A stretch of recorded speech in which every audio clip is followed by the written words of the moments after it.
Hi everyone. I think everyone has found a seat, which is an indication to me that we can start. Hello everyone.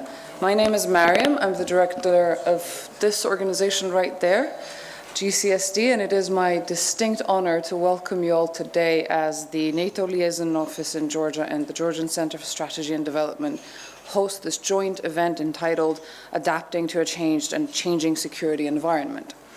Allow me to first and foremost extend my most sincere gratitude to the NATO Liaison Office for this cooperation. I'm very, very proud to see our institutional partnership growing stronger. And I do hope to continue in the same fashion until one day we get to see the Georgian flag waving high and proud amongst the other member state flags, and then beyond that, of course. This is a gathering of, I believe, like-minded individuals and institutions who firmly believe that Georgia belongs with the Euro-Atlantic community. Individuals and institutions who believe in the essence of the alliance as a successful model of establishing lasting peace and providing security, so indispensable for the dignified existence of people and welfare of societies. From where I stand, it seems like this is a gathering of those who truly believe that in the face of challengers of a rules-based international order, strength is in unity.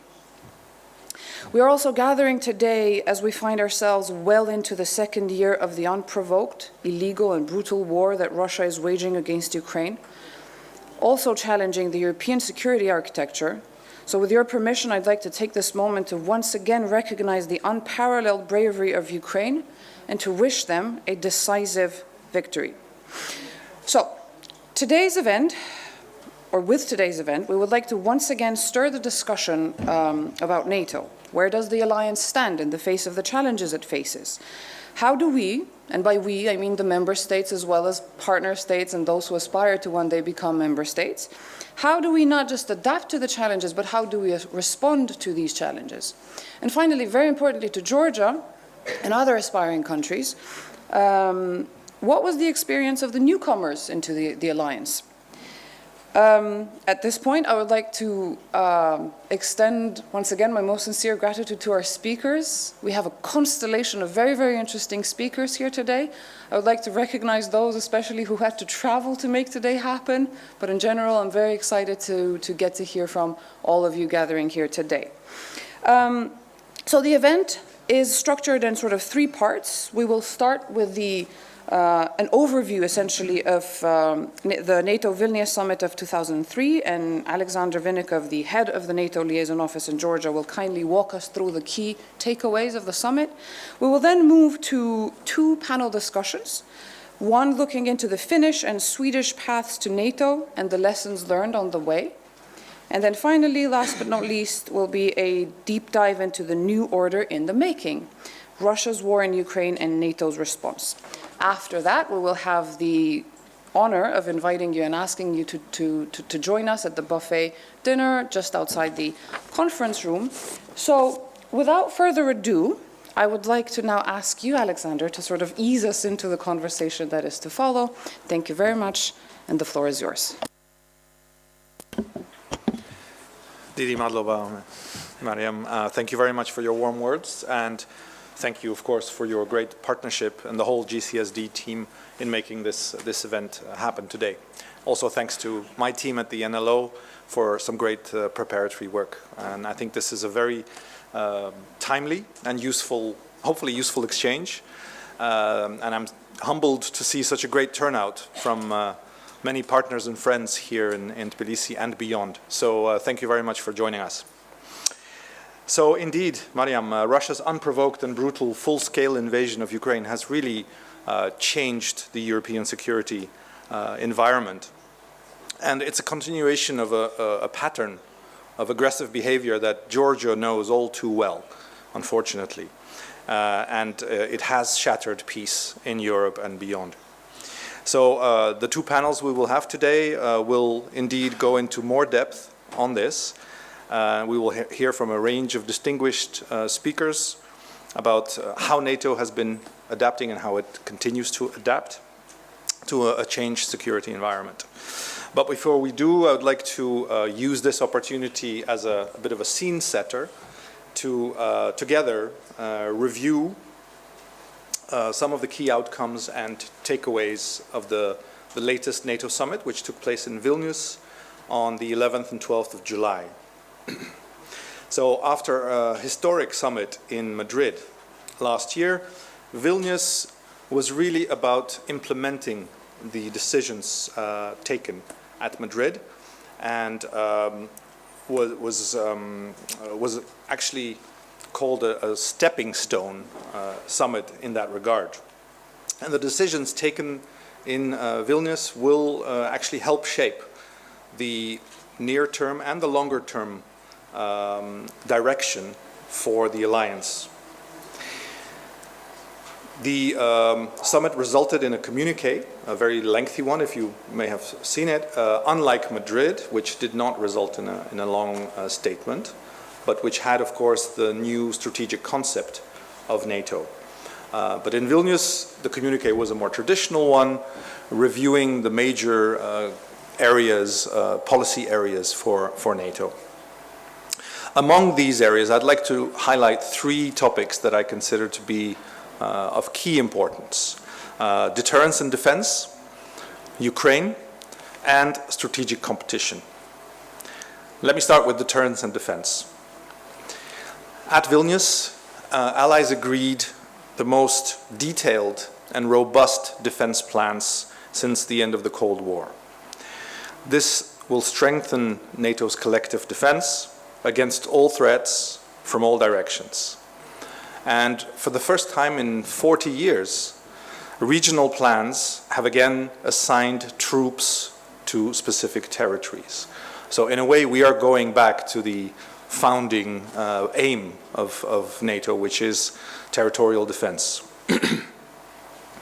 This includes a commitment to contribute the necessary forces, capabilities, and resources to the full range of NATO operations, missions, and activities. It includes providing the forces we need to implement the defense plans and contribute to crisis management operations as well. Allied heads of state and government further agreed to strengthen and revamp the NATO command and control structures to ensure that our C2 is sufficiently agile, resilient, and staffed to execute the defense plans. They also agreed to reform the NATO response force, the high readiness force that NATO has, to identify more troops at different levels of high readiness, totaling almost 300,000 troops, which is a very significant increase. They also agreed to increase air and naval capabilities and the ability to quickly reinforce when needed. They reaffirmed the decisions taken at Madrid to put in place additional combat-ready forces on NATO's eastern flank, to be scaled up from the existing battle groups to brigade-size units when and where required. So the purpose of all of these enhancements, of course, is to make sure and to signal to everyone that NATO is committed to defending every inch of Allied territory and keep its 1 billion citizens safe. Finally, allies also took decisions with regard to defense investment and the famous 2% of GDP. It was very clear to heads of state and government that the 2% should no longer be a ceiling, considered a ceiling, but rather to be considered a floor. So the second point was, of course, Ukraine, a key topic on the agenda, with President Zelensky attending the summit. I think it was important that allies once again reiterated the Bucharest summit decision about Ukraine, that Ukraine will become a member of NATO. And in addition, they also agreed 3 elements which actually move Ukraine closer to membership. Firstly, allies agreed to expand the comprehensive assistance package for Ukraine to a multi-year package with very significant funding levels aimed at a recurrent commitment of €500 million annually, for projects that contribute to the objective of achieving full interoperability between the Ukrainian armed forces and NATO forces. This will eventually also bring Ukraine closer to meeting the membership requirements. The second thing that allies did was to strengthen the political institutionalized cooperation between NATO and Ukraine.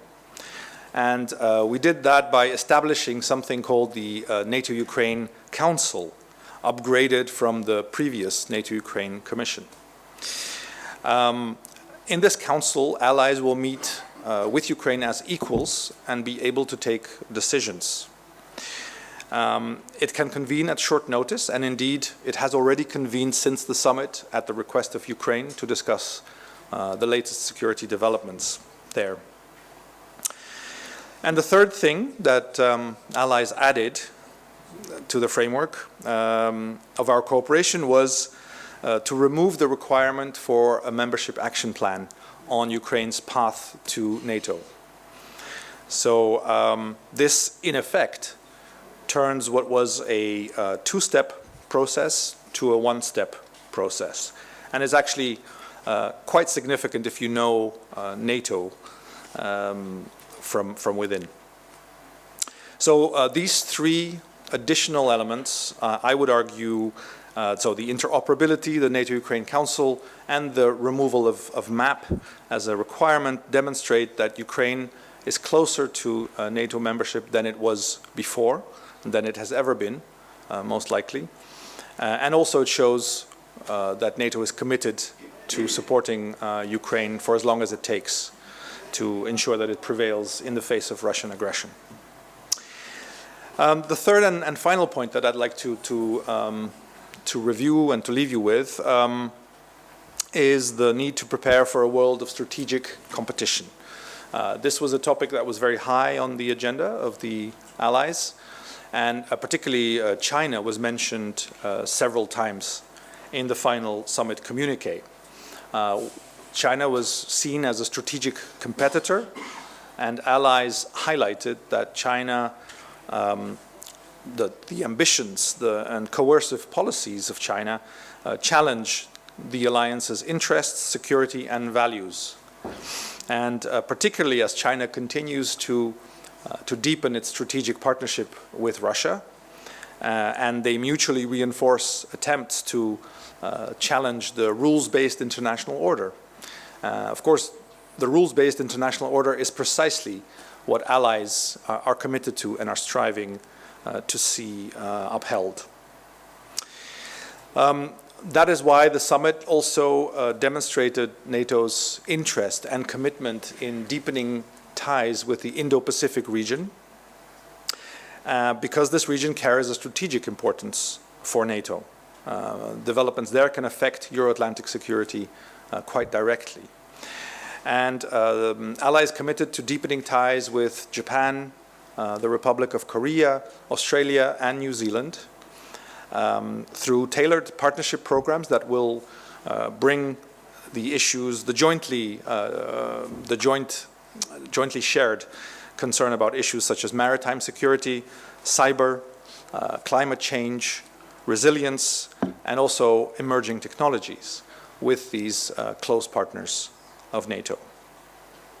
And last but not least, allies reconfirmed their commitment to the open door policy and looked forward to welcoming Sweden as a full member of the alliance. This, of course, will be good for the alliance and for Sweden. And once again, I believe that the accession of Finland and the future accession of Sweden demonstrate to Russia that if it wanted less NATO on its borders, what it is actually receiving is more NATO on its borders. It also shows that the alliance maintains a united stance going forward. So this is just to set the scene and update you on the Vilnius outcomes, and I'll be happy to take a few questions and then look forward to the next panels. Thank you so much for that. I mean, every point that you made deserves a discussion of its own, but I know we're short on time, and I also want to allow our audience to ask a couple of questions. But I mean, again, each point you made, it does deserve a discussion of its own, but still we are in Georgia, so I am compelled to ask you the somewhat general but still very important to us question. In all of that, everything you just described and told us about, how did Georgia fit into that? Where does Georgia sit there, and where are we, effectively? Mm-hmm. I think it's a very important question. Obviously, being here, I would like to highlight that the communique actually gave very strong support to Georgia's sovereignty and territorial integrity within Georgia's internationally recognized borders. And I would even argue that the language that was used was much more detailed in terms of the Abkhazia and South Ossetia regions of Georgia than it may have been in previous summit communiques. Also, it reiterated the open door policy and the commitment to the Bucharest summit decisions, as I already mentioned, which means that Georgia will become a member of the alliance. The communique also referred to the need for progress to be made by Georgia on its path to NATO membership, and in particular to advance its Euro-Atlantic aspirations. The heads of state and government said that Georgia must make progress on reforms, including key democratic reforms, and make best use of the annual national program. This is something that I think is also significant. It's not something that was part of previous communiques, and I would just like to highlight that here, that of course allies are very keen to see Georgia make that progress that we all wish to see. I would maybe, as a last comment, also add that Georgia was part of the summit at the level of foreign ministers.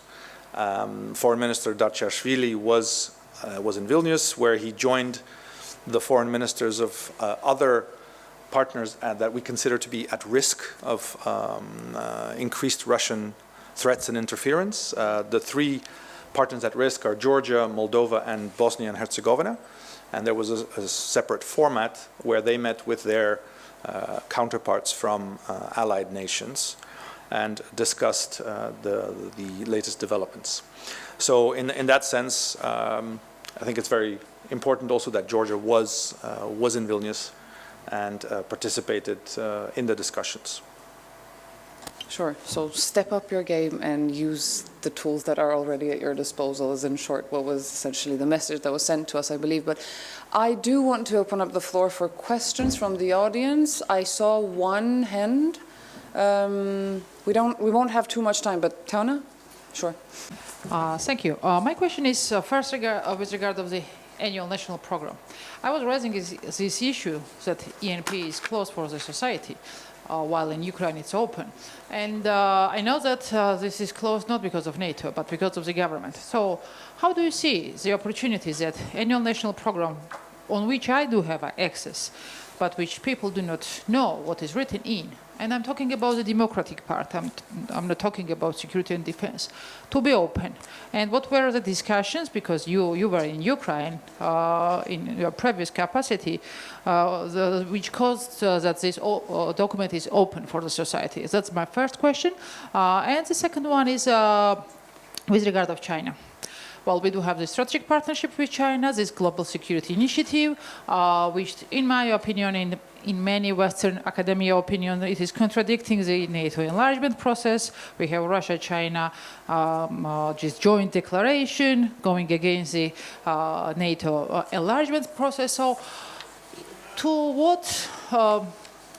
what extent Georgia's strategic partnership with China might be contradicting Georgia's NATO membership aspiration, which is based on the constitutional chapter of 78. Thank you. Take one more.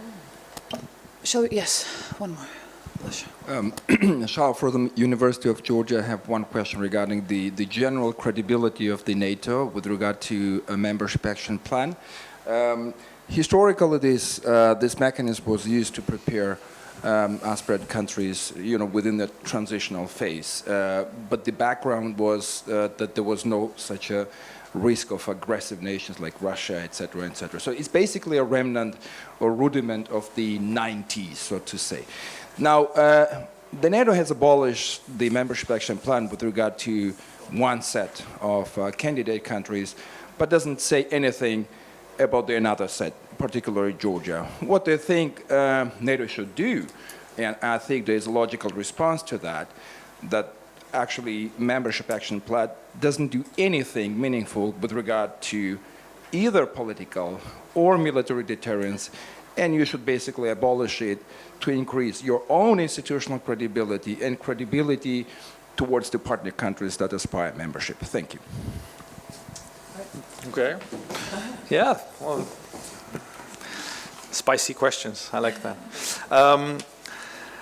Well, on the first question about the ANP, I would just my response would be that of course it's a national prerogative by each partner, the government, to decide whether or not it wishes to make the ANP a publicly accessible document or not. That's not something that NATO really takes a view on.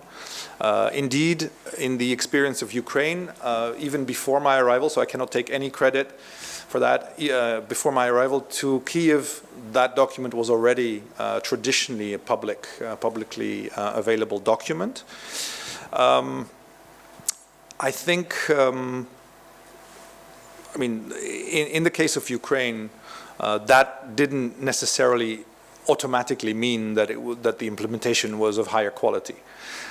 There were still issues and some areas that needed improvement, and there continue to be areas that need improvement, which is why the ANP process is structured in a way that the country, the aspirant country, declares its strategic reform objectives in the ANP, and then the allies, on the other hand, at the end of that cycle, at the end of the year, they provide an assessment along with specific recommendations.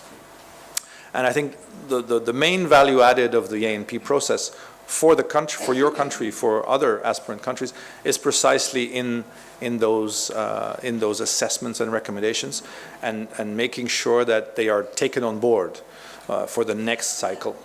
And that is what we always encourage our friends here in Georgia and in Ukraine to take forward.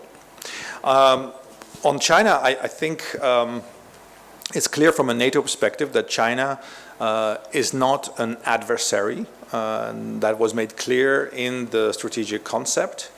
It was also made clear in the Vilnius communique. However, China is a strategic competitor which acts in ways that challenge allied interests, security and values. So it is certainly something that allies are taking an increasingly closer look at. Every country, as you know, is free to pursue its foreign policy and make the foreign and security policy that it wishes. That is a fundamental belief that NATO holds. That is why we will never force anyone into the alliance, for example, unlike what some propaganda narratives would have you believe. We believe that every sovereign nation has the right to decide its own foreign policy course. Having said that, of course, we encourage our partners, and especially our closest partners, to be mindful of the strategic outlook and all the risks and opportunities that partnerships may offer. On MAP, I think that is a question again to the allies, because the allies can decide to add or remove the requirement for a map, as you've rightly mentioned. In the case of Finland and Sweden, for example, when these talks were taking place about a possible invitation, the question of map was raised, and it was decided by allies that there was no requirement for map because of the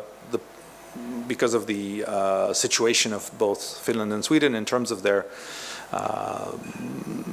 their long-standing democratic credentials, their long-standing rule of law and commitment to fundamental freedoms and human rights, etc.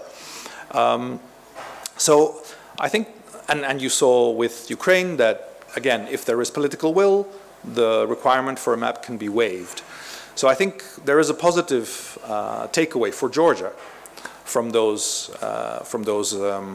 very recent examples, which is that basically if allies agree, it can go very quickly. The accession process, the invitation can go very quickly, but it's important, and I think this is something that you'll be able to explore more in the next panel.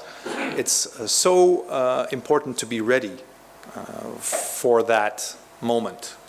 So I would just encourage Georgia to do everything it can to make sure that it is ready for when the window of opportunity opens.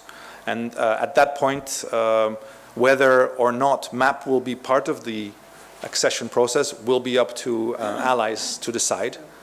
I cannot prejudge that, but I think there is a fundamentally positive takeaway from these recent cases for Georgia. All right. Good. All right.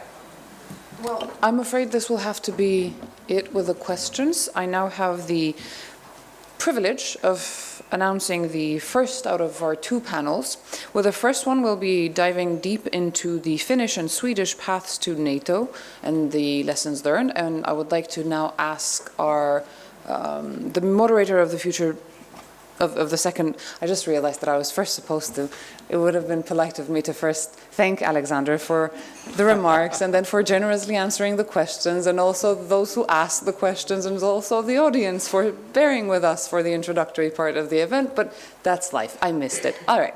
Well, now to the next panel, to the first panel actually. Like I said, the Finnish and the Swedish experiences of joining NATO and their paths and the lessons learned. And I would now like to ask Gvantalo Ladze, the political officer of the NATO Liaison office in Georgia, to take the stage and bring your speakers along with you.